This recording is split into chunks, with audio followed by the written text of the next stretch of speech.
Ready? Ladies and gentlemen, if everybody could find a seat, we're going to get started.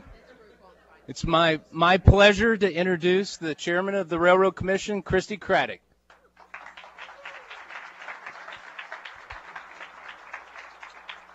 Well, good morning. Is this on?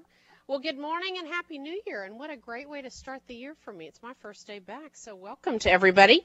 Ryan, welcome to the commission. It's going to be a fun time up here. We're glad to have you. But first, I've introduced the most important people in the room, and that's your family. So you're important, but the rest of them are way more important. So I'm going to have you stand up, too. So wife Jennifer.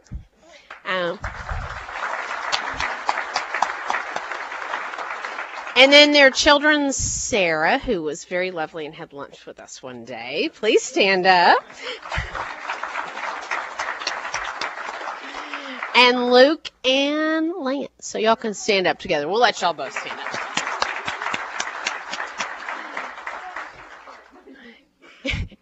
And thank y'all for being here. And I think your in-laws are here, too. Do y'all want to stand up wherever family? We got any other family that we missed? Are they back here? Oh, stand, please. Well, thank y'all for being here. This is a fun day. I always like swearing in, and we've got some other elected officials and former. So I'm going to start with a couple that used to sit in these two chairs. First, Barry Smitherman. Please stand up. And the other one, who's a little long in the tooth, but he's a good mentor, is Kent Hans. And then we've got some other electeds that we always got to be nice to, especially if you walk across the street in a few days. So we've got, and almost, let me say, our other statewide who gets sworn in, what are you, 2 days away? Who used to be across the street, Sid Miller. So we're going to be our ag commissioner. And then the other few that we always have to be nice to in the legislatures and sessions. So we have Tony Dale and Jason Isaacs, your state representatives here. So. And did I miss anybody else elected? And our Honorable Don Willett, who is going to swear you in just a bit. And then, of course, my other co-conspirator up here is David Porter. So thank you all for being here. For just 2 seconds, I thought I'd say, Ryan and I met, what has it been, a year ago when you were, a year and a half ago maybe, when you were out working hard. And I think Ryan had the right philosophy. It's kind of how I got here, too. As we all know, we worked hard to get here, met the world, and won a great election. So we're glad to have you. Got the right philosophy, I think, when you're out there working. And to me, because I think this is a great industry to be working in, despite what's going on in the next year, maybe.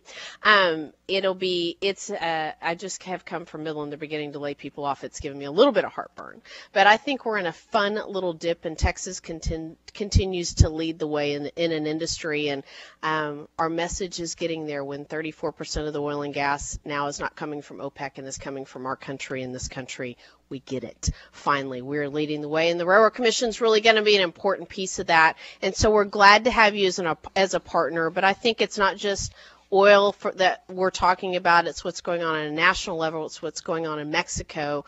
People look to us on a regular basis. So I think it will be a great partnership up here to have you up here. We all have different strengths, I think, as railroad commissioners, but there's a lot going on, and there's a lot of people in this room who want us to do well as an agency and want to see us succeed. So I look forward to working with you, look forward to continuing to work at the Railroad Commission, because it's a fun place to be. And Sid, we like you, but we think we have the most important agency in the state. So with that, I'm going to introduce David Porter, who I know is going to get up and say a few words, and then we'll get to the main attraction, I think. So thank you all for being here.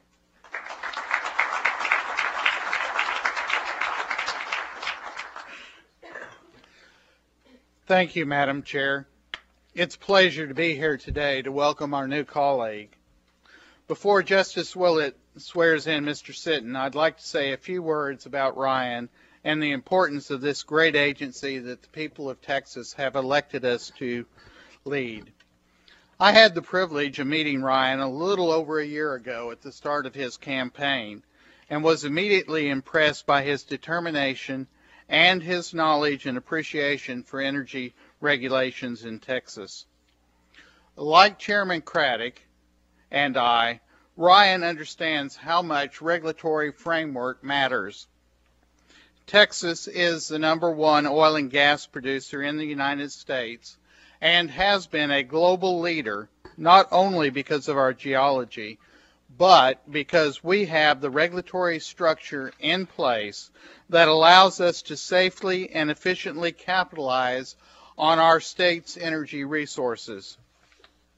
Last year at the Railroad Commission, my fellow commissioners and I were able to successfully strengthen our regulations, oversee special initiatives for water recycling and natural gas, and help agency staff conduct aggressive well inspections, well pluggings, and site remediation efforts statewide. These efforts demonstrate the Commission's ability to keep up to speed with the evolving technologies and fast-paced growth of the energy industry.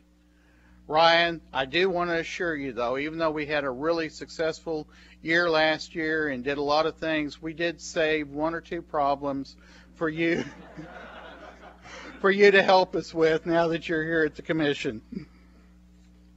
The Railroad Commission will continue to set an example for energy regulators across the country and across the world. I look forward to another year at the Commission and to serving with Commissioner-elect Sitton.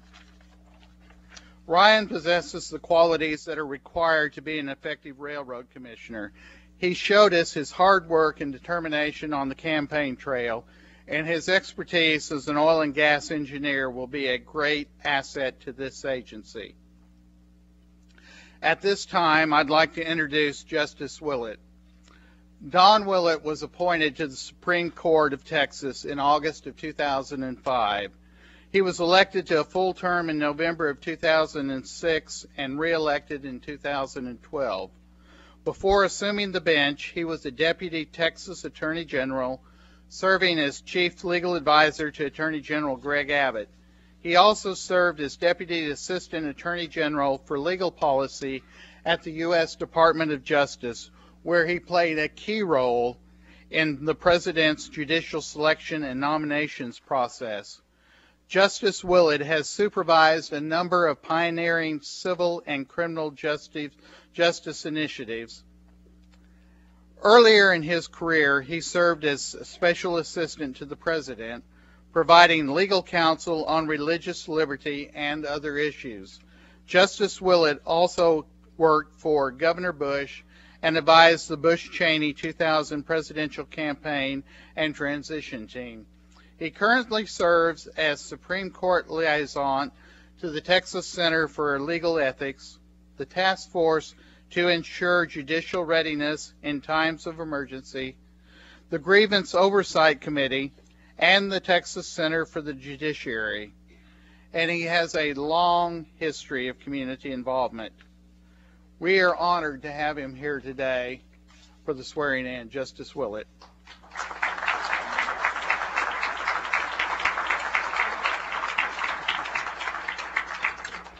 Commissioner, thank you. Usually the judges get kind of a warm smattering of applause. That was a full, robust round of applause, so thank you for that. The part of the resume you left out is my aunt used to date Elvis Presley. But don't ask her about it because she gets all shook up. That passes for humor at the Supreme Court. Pretty low bar. I love giving oaths, and I love performing weddings. My wife, that's a big perk of my job. My wife used to think she'd be married to a minister one day. So for me to stand up in my robe and pronounce people husband and wife is a big deal, kind of the second best thing for her. But oaths, I love giving oaths. So Jennifer, if you're ready, Ryan, if you're ready, come on up. And if you'll forgive me, I've got a skedaddle. Oath-giving season is upon us. I've got to go do a third this afternoon at the Capitol right after this. So I'm going to, as soon as Ryan says, "So help me God," I'm going to slip out the back door. So thank you all for having me.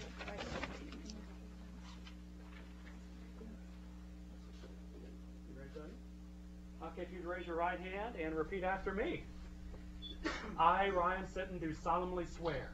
I, Ryan Sitton, do solemnly swear that I will faithfully execute the duties that I will faithfully execute the duties of the office of Railroad Commissioner of the State of Texas of the office of Railroad Commissioner of the State of Texas, and will, to the best of my ability, and will, to the best of my ability, preserve, protect, and defend preserve, protect, and defend the Constitution and laws of the United States the Constitution and laws of the United States and of this state. and of this state.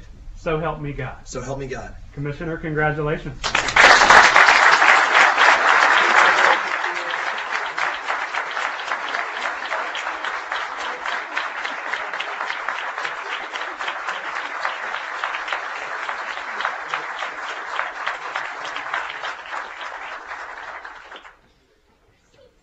Well, thank you, Justice Willett. I appreciate you being here and taking your glasses with you. Thank you. Thank you, Christy and David, for your warm welcome and bringing me into the commission as your colleague. I really appreciate that. To the representatives who are here, I appreciate you guys being here as well. I really look forward to not only serving the citizens of Texas, but helping in the legislature however I can. If it's providing expertise or comment on questions that you have, call me anytime. I expect to be there. To my family, not just the ones who have traveled in, my extended family, all my friends and supporters who've come from all over the state, but particular to Jennifer and to Luke and to Sarah and Lance. You guys are so important to me, and I'm really glad that y'all could be here with me today. You're my whole world. This campaign has been a really interesting process. Going from the primary, when I would walk into a room and no one would know who I was, to the runoff and general election. Now I walk into a room, not here, and still nobody knows who I am. And then transitioning into office, and little things begin to change very quickly for you. For example, a flight from Houston to Austin in which you're sitting on the plane and people would ask you, so what do you do? And I used to say, well, I run an oil and gas engineering and technology company. Just a couple of months ago, I started saying, well, very proudly, and I'm about to serve as Texas' new railroad commissioner, to which people inevitably reply, what's a railroad commissioner? This job is not a job that will make anybody famous, as Christy and David and all of those who've come before us can tell. But I believe today there may not be a role in public service that you can have such a great impact on the state and on the nation. Back in 1901, when Spindletop was the first major well developed in the state of Texas, setting records for production, and all the way to over 110 years later, energy has been synonymous with Texas. When you think about it, as the energy industry has boomed and had down cycles, so has our economy. Our state has been strong in energy production, producing nearly a third of all the oil ever produced in the United States. And in the last 6 years, we've seen another boom. The history of energy is one that is both bright and challenging. It shows us all sorts of opportunities, not just related to energy. In the early 1900s, the Industrial Revolution was fueled by the energy revolution. Access to consistent, reliable energy fueled a renewed investment in things like infrastructure, construction, transportation, even medicine, all made possible by energy that we had never had before. By the 1970s, we experienced the other side of energy, when 2 Middle East oil embargoes forced my parents to stand in line for gasoline. We watched as instability in global oil caused ripple effects throughout our entire economy in the United States. And then President Carter would go on television and tell the United States that we had to get off of fossil fuels because instability in overseas markets was too painful for us to bear. It was from the 1970s all the way to today that our country has used the words energy independence. We have thought, we have worked, we have tried constantly to break off of dependence on foreign energy so that we wouldn't feel that instability caused by overseas markets. And over the last 40 years, that was not really a reality until the last 10. As new developments in horizontal drilling coupled with hydraulic fracturing, a 70-year-old technology, we have seen reserves that previously thought undevelopable now became reality. And in the last 6 years, the United States oil production has grown by 50%. It's tripled in the state of Texas, causing our oil imports in the United States to drop from 60% of the oil we use in 2007 down to less than 40% today. Now, what is the opportunity in front of us from here? Obviously, we all know that oil prices have gone down. We're in the 50s today, and it's causing strain, as Christy just said, in some of our prized communities like Midland and down in South Texas. We're feeling the pains of that low energy. But what will we do from here? Historically, when oil prices would fall, we would begin to turn and purchase oil overseas. We would buy that cheap energy that we had access to in other nations and not invest consistently here. We have to do everything we can to continue on the path that we're on. The opportunity is not just to be energy independent, but for the state of Texas and the United States to become the dominant force in energy markets. Imagine what it would be like if instead of Middle East oil pacts or Russian activity or South American developments controlling oil prices, if it was American innovation and Texas entrepreneurial spirit that was the biggest driver in energy prices. That's a powerful position to be in, and it is one that is within our grasp. At the Railroad Commission, we have to make sure that people are not disadvantaged due to ineffective regulation here in Texas. But we'll come back to that. People will ask all the time, well, is this just about energy? Is this just about us being able to produce enough energy? Obviously, it goes beyond just energy and economics. It was less than a year ago that Russia made moves to annex the Ukraine, expanding their geographic footprint like they hadn't in 30 years, being supported by a financial windfall fueled by high oil and gas prices. What's happening today, less than a year later? Thanks in no small part to our increased production and the stability of the markets and the decrease in oil prices, instead of talking about annexing other countries, Russia is looking at destabilization of their currency. Instead of getting into a renewed Cold War, we simply did what we do best. And now, yes, we are feeling the pains here, but nothing compared to what those who do not support us feel. That is the power of energy independence and the power of our control of energy markets. Which brings us to the opportunity here at the Railroad Commission. How can we be impactful to that? None of that production happens if the citizens of this state are not confident in how we produce energy.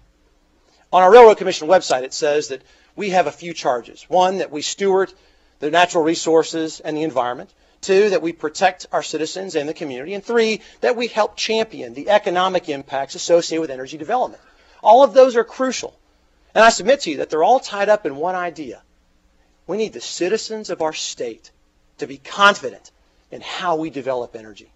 If they are, we gain their trust, we gain the momentum and the infrastructure we need for this industry to continue to thrive, and we can achieve all of the opportunities that we see for us in energy. Now today I'm taking a position alongside two other commissioners, and between Chairman Craddock, Commissioner Porter, and myself, we together will set the direction for the commission, and we will play to each of our strengths. As Christy alluded, we all have different strengths, and we bring different backgrounds. David is of course, the senior member of the commission with 4 years under his belt, and he brings a background in accounting and finance.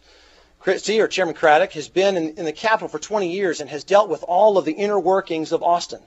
I bring a technical background, having run one of the fastest engineering and technology companies in the state for the last 10 years, and now being the first engineer to serve as a commissioner in over 50 years. I believe that our combined strengths will not only make us a good working team, but will be a very valuable asset to the state. And I'm very proud to serve alongside both of you. So I'm going to take the liberty today to share some of my opinions, all of which will be tempered or be integrated with the opinions of my colleagues.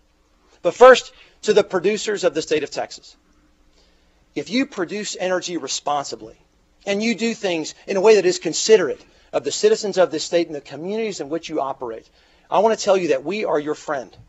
We want to do everything we can to support you and empower you. We want to learn from you. When our rules are out of date and we need to adapt them to recognize newest technologies and new methodologies, we want to understand that and we want to move swiftly. As the industry changes dramatically, we want to understand those things as well. And when there are interpretations to be made, we want to make sure that we bring those resources to bear. However, if you choose to operate outside the rules, if you don't follow the practices that have been put in place by the Railroad Commission, and therefore by the citizens of the state of Texas and the rest of the industry, our response will be swift and it will be direct. Because we want every single Texan to be proud and excited about our energy industry. And it only takes one bad actor to put a blight on one of the brightest spots in our economy. To the citizens of the state of Texas, I say that we are here to serve. In that service, we want to do a couple of things. First of all, we want to always be communicating with you in the language of science, technology, and data. We want to make sure when there are questions about how energy is being developed, that we are quick to respond and that we provide the applicable resources to answer those questions. We're going to be a service-based industry, a service-based group, and we want the citizens of Texas to feel confident in that. Also included in that is education.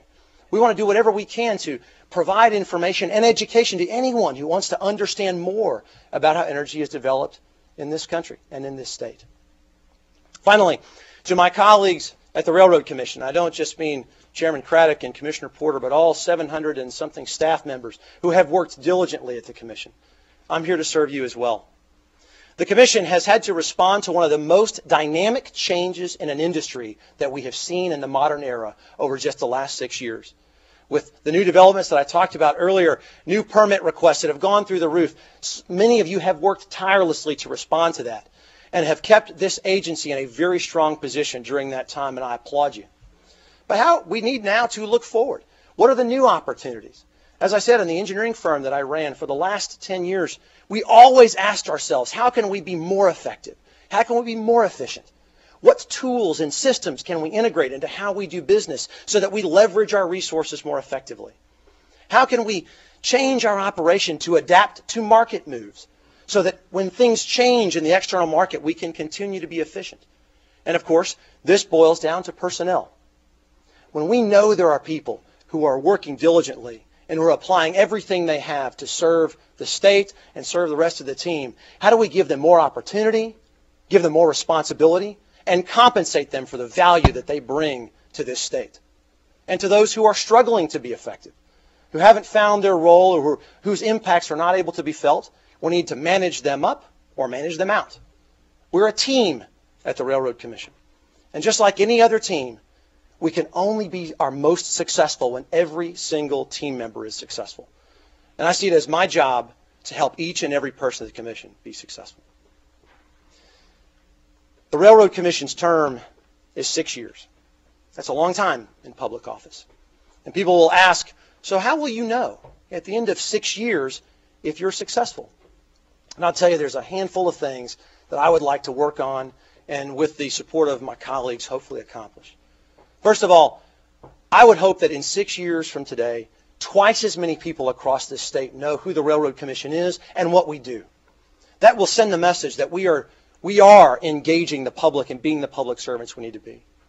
Second, I'd like to challenge myself and the rest of the Railroad Commission that we put educational information in the hands of 250,000 Texans over the next 6 years, helping move a group of people who currently have no idea how energy is developed just a little further in their knowledge. Third, I would hope that over the next 6 years, we set an example for how an agency is run. We have all watched over the last few decades as the federal government has allowed politics to integrate with regulation. The results, of course, are regulations that make no scientific sense, are barriers to growth, and challenge economic development. It should be our job to rise above the politics, speak in a language of technology and science, and support every single Texan, regardless of their political affiliation or their donor capabilities. If we do that well, we will not only gain the trust of the citizens of the state of Texas, but we will gain the admiration of the entire country. And if we do that well, then we can reach beyond even there. We can help articulate opportunities in energy around the nation. We can help articulate how good policies should work throughout this country. Finally, the last goal for the 6 years would be about legacy. What will the state and the country say about this time in Texas history 10, 15 years from today? I hope that it is not just that we produced a lot of energy. I hope that it is not just that we created a new generation of millionaires. My hope is in 10 years, 15 years from today, people will look back to this point in history and say it was during that time that the state of Texas led the United States to become the most powerful energy-producing country the world has ever seen. and that the rest of this country and everybody in this state would experience the opportunities that come along with that success and energy. For a person serving a meager 6 years in office, that would be true success. Thank you so much, everyone, for being here with us today and sharing this day with me and my family. I can't tell you how excited I am to serve everybody here and the rest of the citizens of the state of Texas as your next Texas Railroad Commissioner. God bless you, and God bless Texas.